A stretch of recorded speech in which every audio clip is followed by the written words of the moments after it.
नमस्ते। अक्सर जब हम कानून की बात करते हैं तो दुनिया बड़ी पेचीदा लगती है ना? लेकिन आज हम एक बहुत जरूरी चीज को आसान बनाने वाले हैं।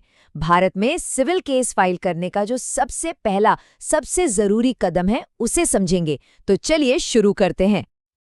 अच्छा, कभी सोचा है कि जब कोई कहता है मैं मुकदमा कर रहा हूं, तो इसका असल में मतलब क्या होता है? ये पूरी लीगल प्रोसेस आखिर शुरू कहाँ से होती है? देखिए, ये सब कुछ शुरू होता है सिर्फ एक डॉक्यूमेंट से। एक ऐसा कागज जो किसी भी सिविल केस की कह सकते हैं बुनियाद होता है।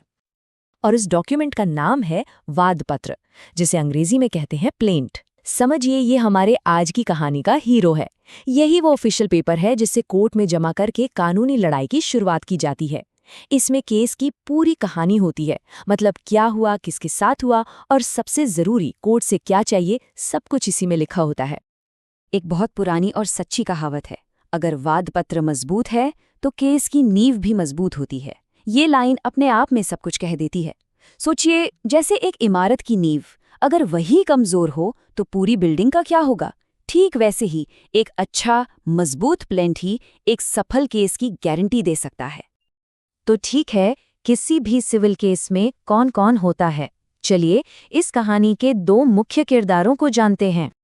देखिए, एक तरफ होता है वादी या प्लेंटिफ। ये वो इंसान है जो केस फाइल करता है, जो अदालत के पास मदद मांगने जाता है। और दूसरी तरफ है प्रतिवादी या डिफेंडेंट। ये वो है जिसके खिलाफ केस किया गया है और जिसे कोर्ट में आकर जवाब देना होता है। और हाँ, वाद पत्र में इन दोनों के बारे में एकदम साफ साफ लिखा होना बहुत जरूरी है। तो अब सवाल ये है कि ये वाद पत्र बनता कैसे है? क्या ये बस एक कहानी लिखने जैसा है? नहीं, बिल्कुल नहीं। इसके लिए बकायदा नियम कानून है। सिविल प्रोसीजर कोड का जो ऑर्डर 7 है, वो साफ साफ बताता है कि इस डॉक्यूमेंट में क्या क्या होना ही चाहिए। इसे ना एक रेसिपी की तरह समझे। एक मजबूत केस बनाने के लिए ये 6 जरूरी चीजें, या कह लें इंग्रेडिएंट्स, होनी ही चाहिए। कोर्ट के नाम से लेकर पार्टियों की डिटेल्स, केस की कहानी और आखिर में आप चाहते क्या हैं, हर एक चीज को बहुत ध्यान से शामिल करना पड़ता है। अच्छा, जब हम कहते हैं पक्षकारों का विवरण, तो इसका क्या मतलब है? इसका सीधा सा मतलब है कि वादी और प्रतिवादी दोनों के बारे में पूरी जानकारी देनी होगी। उनका पूरा नाम क्या है, कहाँ रहते हैं, और एक बहुत जरूरी बात, ये भी बताना होता है कि कहीं उनमें से कोई नाबालिग या मानसिक रूप से अस्वस्थ तो नहीं है। अब आता है वाद पत्र का सबसे जरूरी हिस्सा, उसका दिल। यहाँ पूरी कहानी बताई जाती है।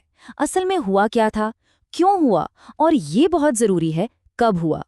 कानूनी भाषा में इसे वाद कारण या कॉज ऑफ एक्शन कहते हैं। मतलब वो घटना जिसके कारण आपको कोर्ट आना पड़ा।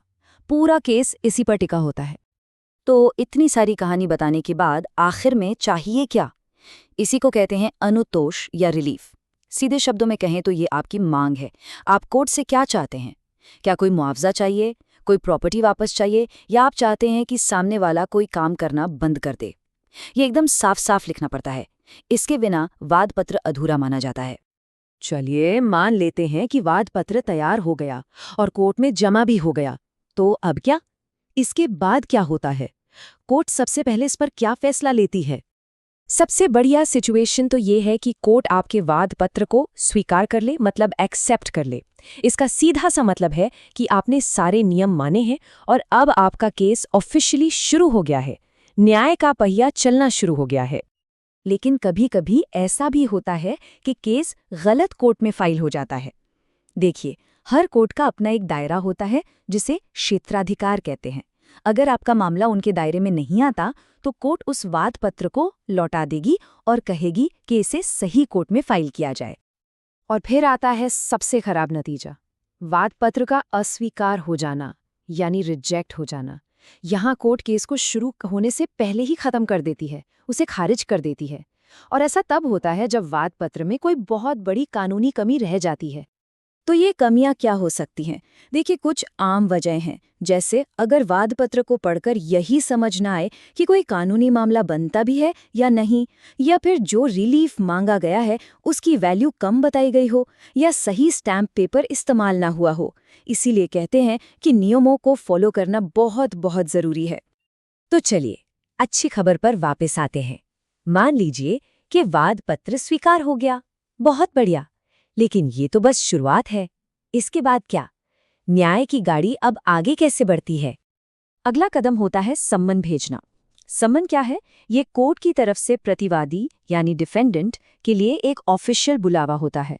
इसमें उन्हें बताया जाता है कि भाई आपके खिलाफ एक केस फाइल हुआ है और अब आपको कोर्ट में आकर अपनी बात रखनी है। और इस काम के लिए ज्यादा वक्त नहीं मिलता। जैसे ही वाद पत्र स्वीकार होता है, वादी को सिर्फ 7 दिन के अंदर अंदर उसकी कॉपियां और जरूरी कोर्ट फीस जमा करनी होती है ताकि प्रतिवादी को सम्मन भेजा जा सके। तो कुल मिलाकर आज हमने क्या समझा?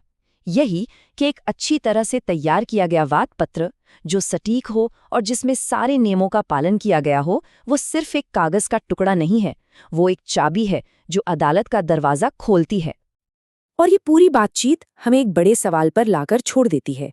न्याय का सफर इतना लंबा और मुश्किल होता है। उस सफर में सिर्फ एक डॉक्यूमेंट, एक कागज आखिर कितना पावरफुल हो सकता है? सोचने वाली बात है ना, कि कैसे पूरी कानूनी लड़ाई की किस्मत एक मजबूत वाद पत्र पर टिकी होती है।